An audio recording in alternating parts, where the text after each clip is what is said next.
I'm Marty Stouffer. When we were kids, growing up here in Arkansas, our parents were very understanding. They let us keep orphaned wild baby animals as pets until they were old enough to release on their own. There was Stanley the beaver. He lived in the bathtub, nibbling willow branches.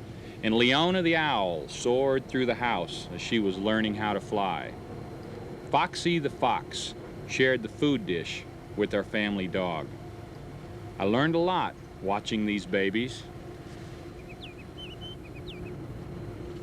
But the wild baby around the house these days is my daughter Hannah. She can't seem to keep her nose out of things. Curiosity and exploration are all part of growing up for both human and animal children. Just as with human babies, childhood is the age of delight, exploration, and discovery for animal babies. But unlike humans, the fragile creatures of the wild face great danger. To live, they must graduate from the toughest school of all, the school of survival. Many people study animals in hope of gaining insight into human behavior, why we do the things we do. I believe we can learn a great deal about the nature of all life by experiencing this most wonderful age of innocence. Journey with me to the world of wild babies.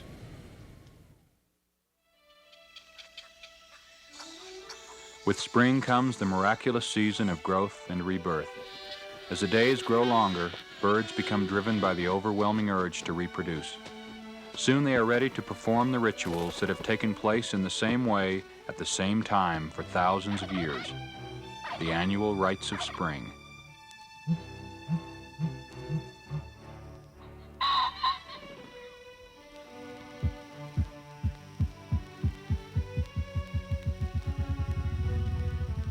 The female ruffed grouse, ignored by the male during the rest of the year, suddenly becomes the object of his affection. With tail fanned and neck feathers ruffed, the male poses proudly, hoping to catch the female's eye. She seems unimpressed now, but soon enough, their powerful reproductive instincts will bring them together. There are several reasons for all the sound, movement, and color of mating season. Males drive off rivals and, eventually, attract females of their own species.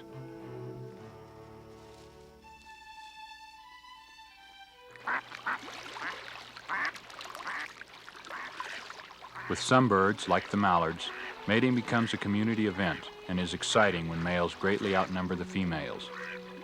One male will finally prevail, and then a pair of ducks will mate. Soon the female will lay her eggs, and after a long period in the shell, ducklings will break out.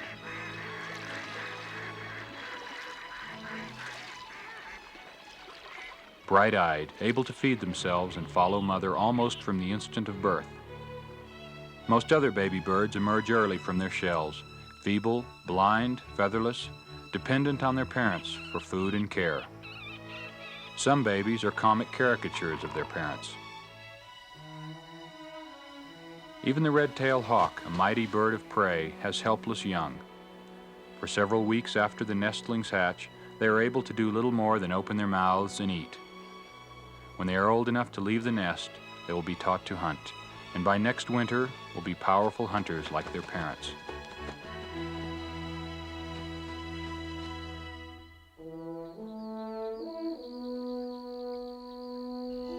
After the sun is set, when the moon rises high above the trees, many nocturnal animals, specifically adapted for living at night, are awake and active.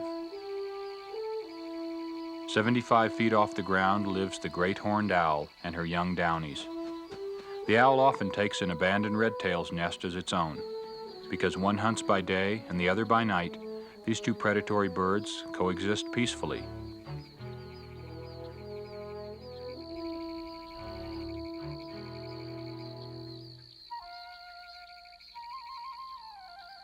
Nighttime is also feeding time for the possum, but when reaching for the juiciest persimmon, it finds that often the best bites are just out of reach.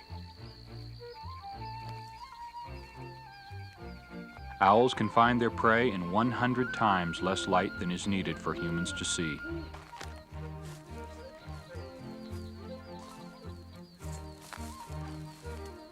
Their eyes are among the most remarkable and versatile in the world.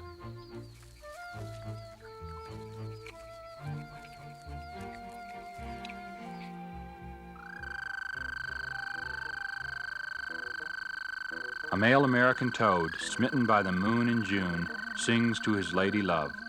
However, there's more to winning a lady's heart than singing. The eager males must first fight off each other. They grab anything that moves, even a salamander happening by.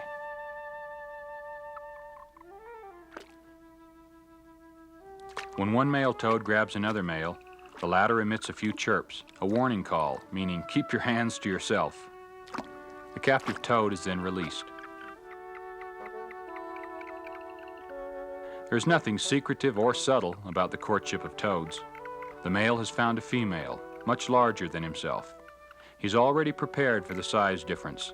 Horny nuptial pads on his hands help him to grip and hold the female. Even though he is the successful suitor, he must fight off rivals up to the very moment of egg laying. Each black speck in the gelatinous string of eggs is a toad embryo. As many as 8,000 eggs may be laid. After mating, male and female toad go their separate ways, leaving the eggs to develop on their own. For cold-blooded creatures, lack of parental care is the rule. Species survival depends on extravagant overproduction. Under favorable conditions, tadpoles may emerge in 3 days. Other animals will eat many of the eggs and tadpoles, but countless numbers survive. In 2 months, the toadlets are ready to return to land, where they will remain until they mature and are called to the water for the annual rites of spring. Almost all births are timed for spring, when food is plentiful and the young's chances of growing into adulthood are greatest. But mating season may have taken place at another time of year. For instance, bighorn sheep mate in November, wolves in February, bears in July, and the American elk in September.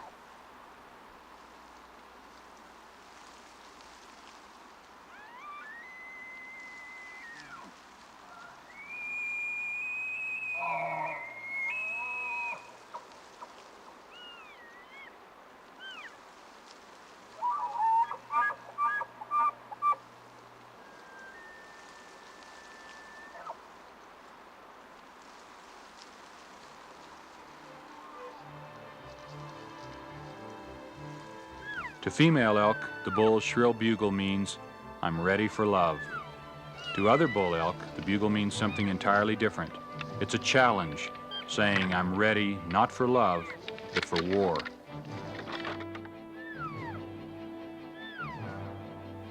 Challenge accepted, the two huge bulls, each weighing nearly half a ton, begin the battle.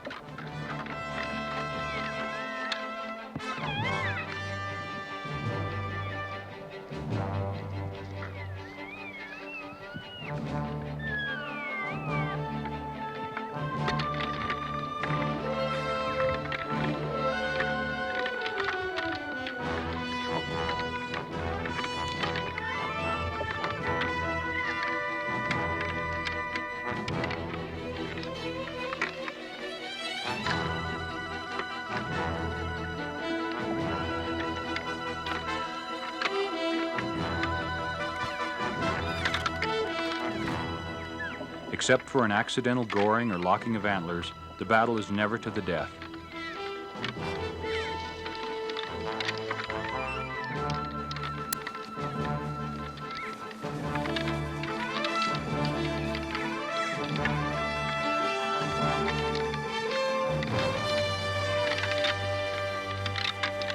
It ends when the weaker bull gives in.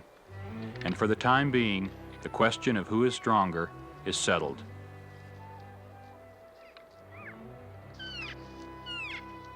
Settled only until a larger bull arrives and takes up the challenge again.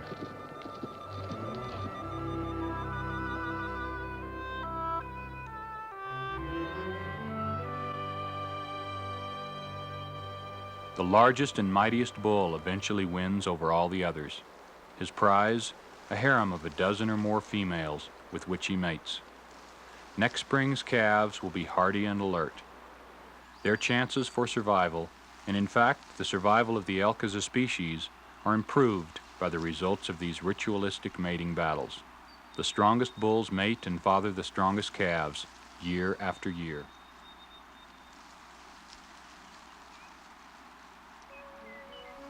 The baby pronghorn antelope will grow up to be the speedster of the plains, but right now, the fawn's life with its mother is slow and easy.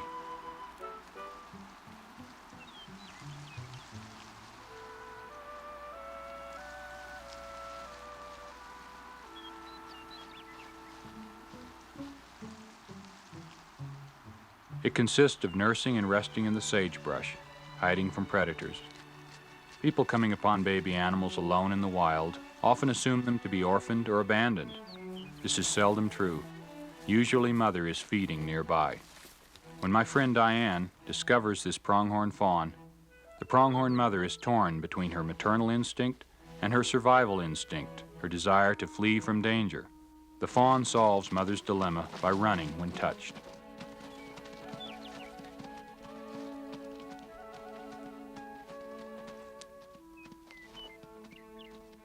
The fawn needs to stay with its mother for the next few months and learn defense tactics and survival skills so that one day it too can run fast and free.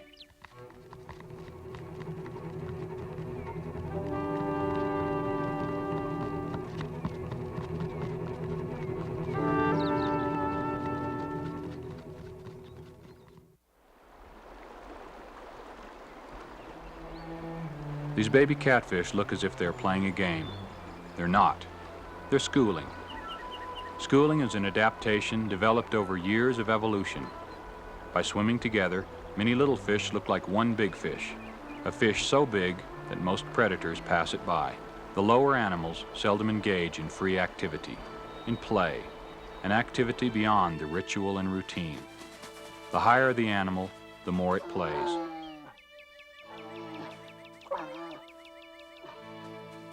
Once the demands of instinct, such as the need for food or sleep, have been satisfied, animals have the time and inclination to play. True play is aimless, with no goal other than to experience new sensations.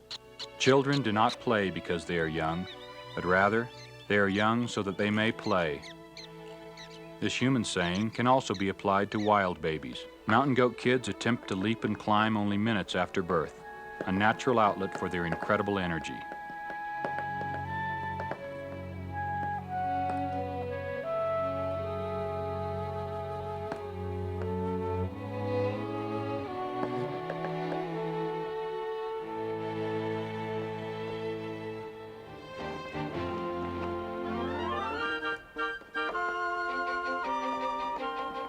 No doubt, all this leaping and romping strengthens their muscles and hones their climbing skills.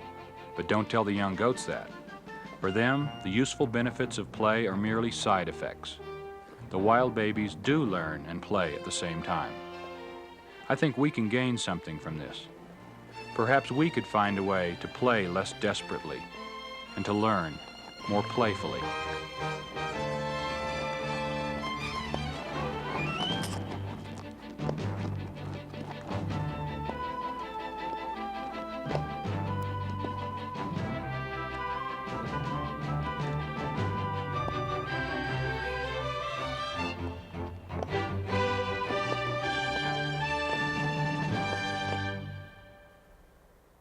Learning is unlike play in that learning has a goal, a skill needing perfection. This skill, never perfect the first time, needs practice. There's an intruder in ground squirrel territory. A sentry sounds the alarm, and they race for their burrows, all except one. A young ground squirrel's curiosity often leads to its undoing. Luckily for this baby, I'm just as curious as it is. This youngster must learn the burrow escape trick if it is to survive. There are too many predators, hawks, coyotes, badgers, that will end the squirrel's life if it doesn't learn to curb its curiosity.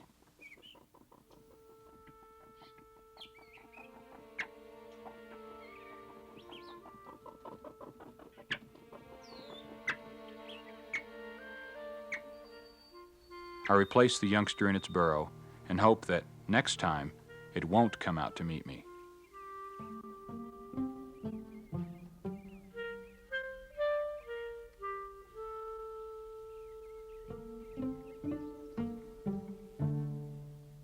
The flying squirrel has another kind of skill.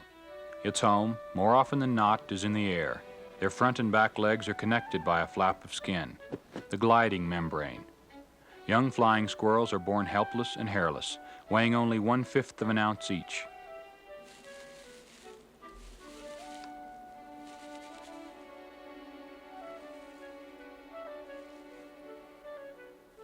In several weeks they are fully furred.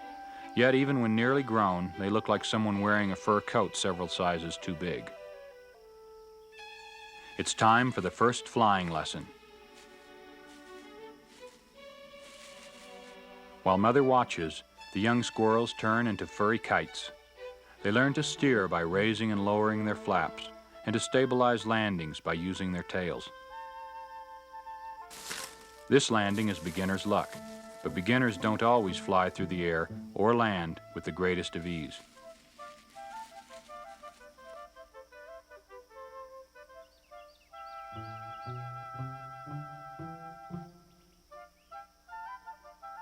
The object is to glide from tree to tree. However, you can't always get what you want.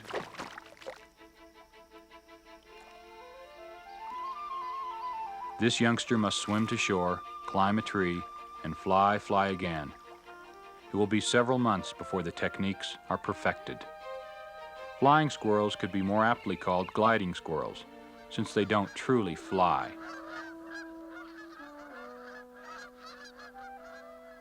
As with most animal young, the main parent, the one that instructs and cares for the offspring, is the female. Mother bear is hard-pressed to keep her active cubs out of trouble, or even in sight at times. Bear cubs are among the most curious and playful of all the wild babies, because they are the most intelligent. They love exploring. Exploration is a search to satisfy their boundless curiosity.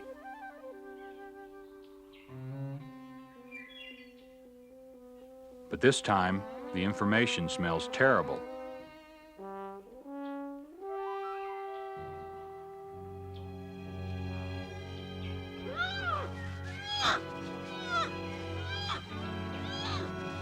Unfortunately, the cub has never seen a skunk before. There is no recess period in the school of survival. Any encounter can prove to be highly educational.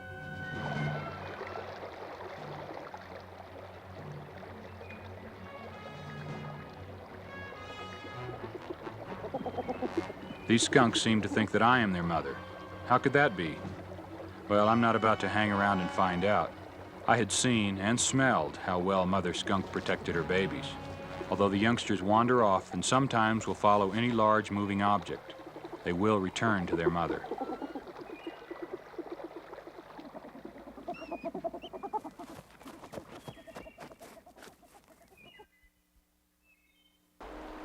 Like human children, the young skunks are imprinted on their mother. A powerful social bond exists between them. This bond allows the babies to learn from her. Here, for instance, where to find the juiciest grubs and insects.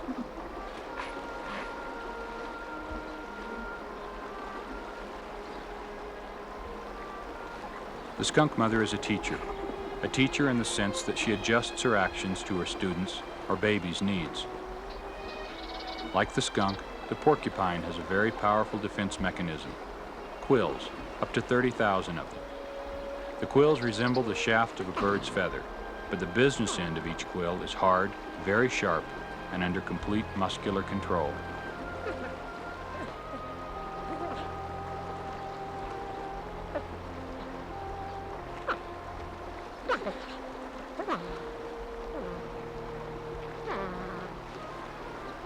Porcupines normally have a single baby. At birth, it is well developed and has soft quills. Some of these start to harden soon after birth. And at this stage, the baby instinctively knows to slap its tail at any danger. In addition to being a defense mechanism, the quills, being hollow and air-filled, serve as a built-in life preserver. Mother porcupine could be called a model mother. Model in the sense that, unlike the skunk, she does not alter her actions for her baby. She proceeds as usual, serving as an example for baby to follow. The baby must catch up as best it can.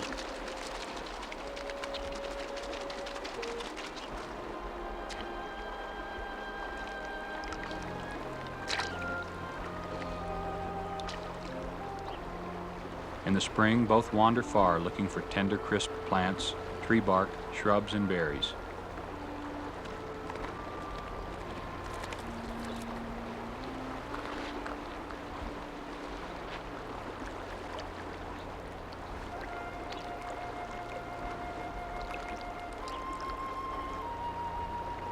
Porcupines are never nervous or hurried. They have 30,000 reasons not to be.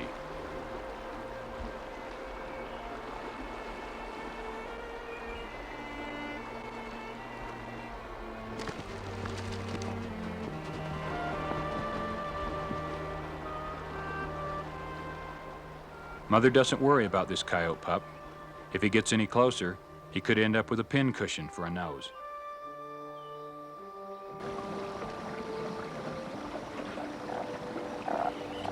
Raccoons have the most nimble forepaws of any North American animal.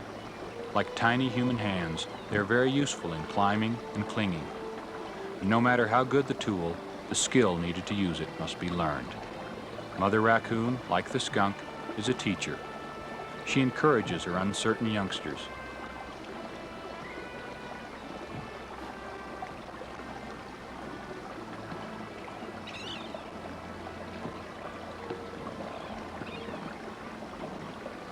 One baby almost across, Mother turns to the other and tries to convince it to follow.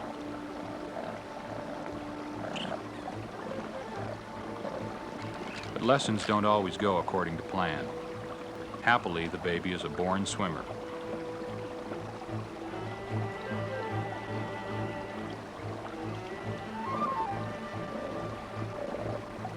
This baby, after seeing its twin fall, begins to take its climbing lesson more seriously.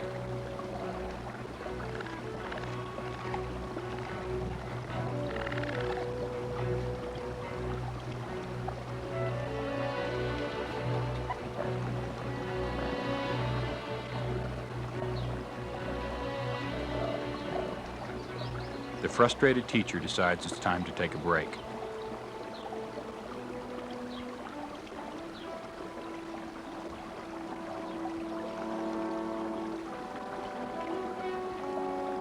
And what started as a climbing lesson turns into a swimming session.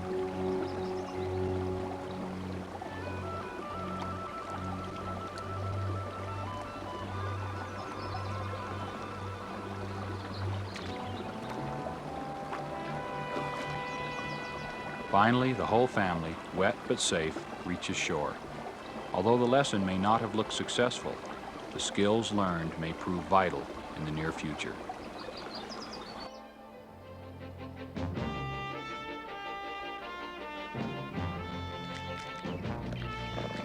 A cougar approaches the tree where the raccoon family is resting. Mother sends her babies to the top and faces down the cougar alone. For an animal parent, teaching and guarding the young often become a simultaneous process.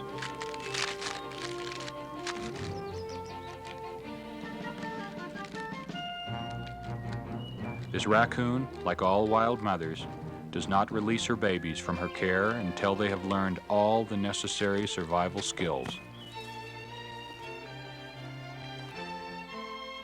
Then they will leave her, find mates, and produce their own wild babies.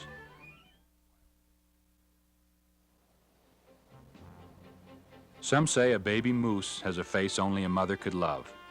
Or maybe it's a mother has a face only another moose could love. What really counts is that her calf is hardy and has a place to grow and run free. National parks provide some refuge for wild creatures. Here we can watch them and learn about their world.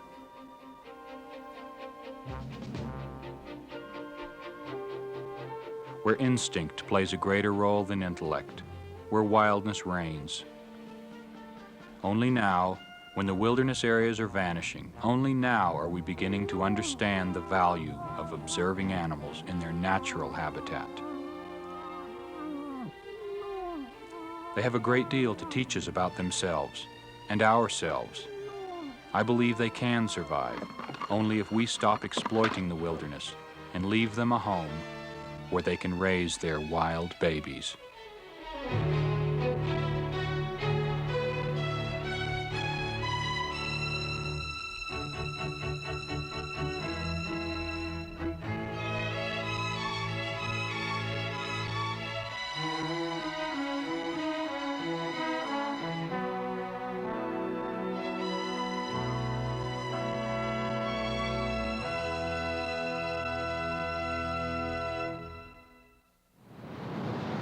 I remember as a kid playing with fox pups at a den, right over there. They'd come out when the parents were away hunting. And right here, watching bass spawning in the shallows of a lake. Times change. You can see that they do. We can't be blindly opposed to all progress, but we should be opposed to blind progress. We should protect wildlife habitat now so that our children and grandchildren can also appreciate the wild babies. I'm Marty Stouffer. Until next time, enjoy our wild America.